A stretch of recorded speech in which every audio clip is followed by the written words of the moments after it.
SSC math Venn diagram का सवाल है एक, ठीक है। एक सवाल कहता है कि एक परीक्षा में 80% छात्र गणित में उत्तीर्ण होता है और 65% छात्र तर्क शक्ति में उत्तीर्ण होता है। मतलब क्या है, 80% छात्र ऐसा है जो मैथ में पास हुआ है और 65 स्टूडेंट ऐसा है जो रीजनिंग में पास हुआ है। लेकिन आगे सवाल कहता है कि 15% ऐसे छात्र हैं जो दोनों ही विषयों में फेल हो चुका है, अनुत्तीर्ण हो चुका है। मतलब यहाँ पे सोचने वाली बात यह है, पहले में कहता है कि 80% छात्र ऐसे हैं जो कि मैथ में पास हैं, ठीक है। फिर बाद में क्या कहता है कि 65% छात्र ऐसे हैं जो कि रीजनिंग में पास हैं, ठीक है। अब कहता है कि 15% छात्र ऐसे हैं जो कि फेल हैं। किस में फेल हैं? तो ये मैथ और रीजनिंग दोनों में फेल हैं, मतलब दोनों में फेल हैं, दोनों में फेल है, ठीक है, दोनों में फेल हैं। अगर यहाँ पे हमको दोनों में पास दे देता तो हमारा सवाल बहुत ही आसानी तरीके से बन जाता, लेकिन यहाँ पे दोनों में फेल दिया गया है। तो आगे और भी सवाल कहता है कि 150 क्या बोलते हैं, 150 छात्र ऐसे हैं जो केवल मैथ में पास हुए हैं। तो केवल तर्क शक्ति में अनुत्तीर्ण छात्रों की संख्या बताएं कितनी है। मतलब ये है कि हमसे ये पूछ रहा है कि रीजनिंग में कितने ऐसे बच्चे हैं, रीजनिंग में कितने ऐसे बच्चे हैं जो कि फेल हो चुके हैं। किस में फेल हो चुके हैं? सिर्फ और सिर्फ रीजनिंग में। तो ये टोटल डाटा हमारा हो चुका है और इस पर हमें एक सवाल बनाने हैं, ठीक है। और हमें निकालना है क्या कि रीजनिंग में कितने बच्चे ऐसे हैं जो सिर्फ और सिर्फ फेल हुए हैं। तो ऐसे सवाल बनाने के लिए सबसे पहले हम वेन डायग्राम इस बनाते हैं। तो मैथ में कितने परसेंट? 80% बच्चे पास हुए हैं, नहीं हाँ पास हुए, ठीक है। मतलब वेन डायग्राम बनाते हैं, ठीक है।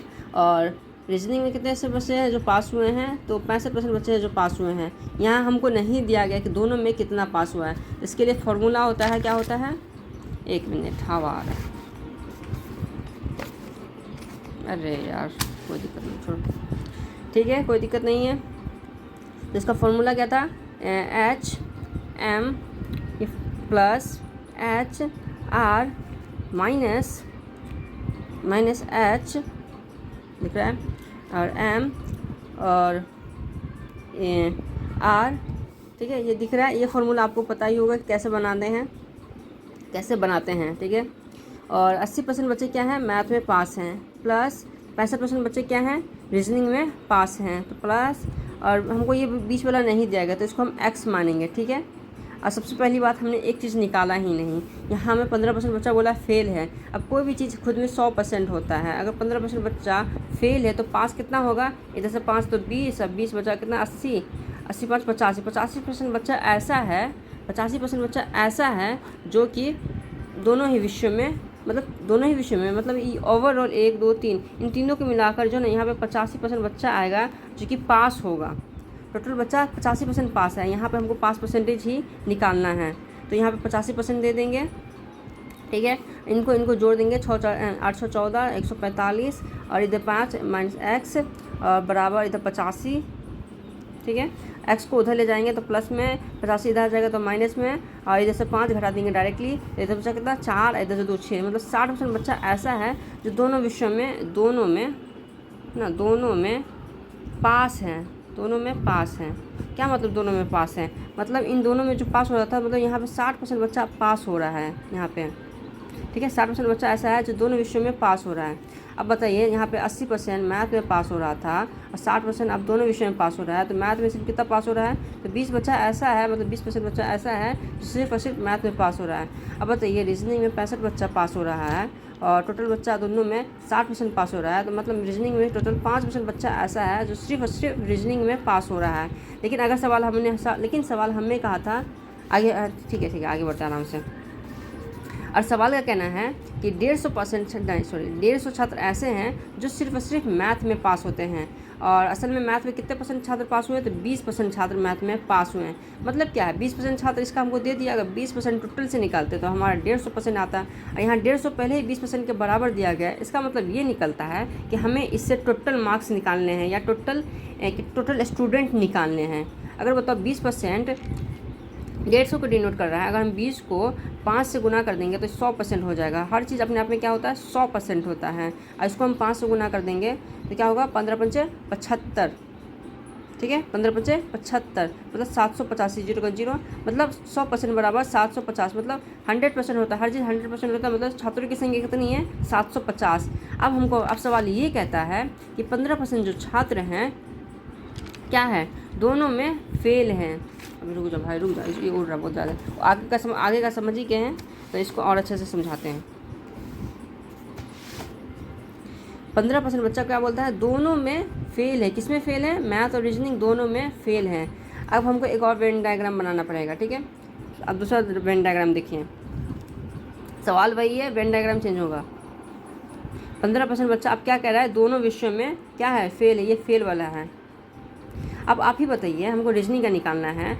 यहाँ शुरुआत में हमें बताया गया था कि 65 बच्चा ऐसा है जो दोनों विषयों में मतलब रीजनिंग में क्या हुआ था, पास हुआ था। तो बताइए, हर चीज़ अपने आप में 100% होता है। 100% माने 65% घटा देंगे, मतलब रीजनिंग में 65% बच्चा पास हुआ था। अब 100 में से 65 को घटा देंगे तो बच्चा कितना, 35% बच्चा पास हुआ है। कैसे हुआ, इधर से 5 होते 70, बच्चा कितना 30, मतलब 35% बच्चा ऐसा है जो कि फेल हुआ है। किस में फेल हुआ है, तो रीजनिंग में 35% बच्चा फेल हुआ है। और ऐसे ही 100% का निकाल देंगे। 80% बच्चा अगर मैथ में पास हुआ है तो बचा हुआ बच्चा क्या होगा, फेल होगा। तो मैथ में 20% बच्चा ऐसा है जो कि फेल हुआ है। और हमको क्या कहा गया है, हमको रीजनिंग का निकालना है, ठीक है। अब देखिए, शुरुआत में हमें यही फॉर्मूला मिला था, इधर से 20 मिला, इधर 15 मिला, इधर 35 मिला, इधर क्या मिला था, 80 मिला था, 60 मिला था और 65 निकालता। कैसे निकाले थे, तो सबसे पहले हमने क्या किया था, बड़ा जो है 20%, इधर छोटा है 15%, इसको घटा देंगे तो 5%। तो ये 5% जो क्या निकला, असल में ये निकला कि 5% बच्चा ऐसा है जो सिर्फ मैथ में फेल हुआ है, ओनली मैथ में फेल हुआ है, सिर्फ मैथ में फेल हुआ है। और 35 माइनस 15 घटा देंगे तो क्या निकलेगा, 0 और यहाँ 2, मतलब 20% बच्चा ऐसा है, 20% बच्चा ऐसा है जो कि सिर्फ किस में फेल हुआ है, ओनली रीजनिंग में फेल हुआ है, सिर्फ रीजनिंग में फेल हुआ है, ठीक है।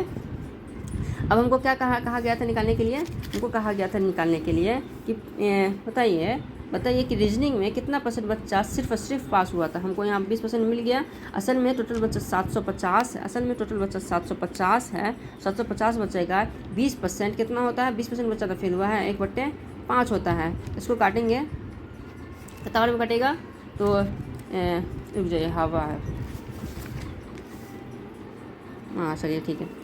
5 के 5 और बच्चा कितना है, तो 2 और 5 25 और 0, मतलब 150 बच्चा ऐसा है जो सिर्फ रीजनिंग में फेल हुआ है, तो हमारा सवाल यही है, 150 बच्चा ऑप्शन में, हमारा सवाल 150 बच्चा ऑप्शन में है, देख लीजिएगा।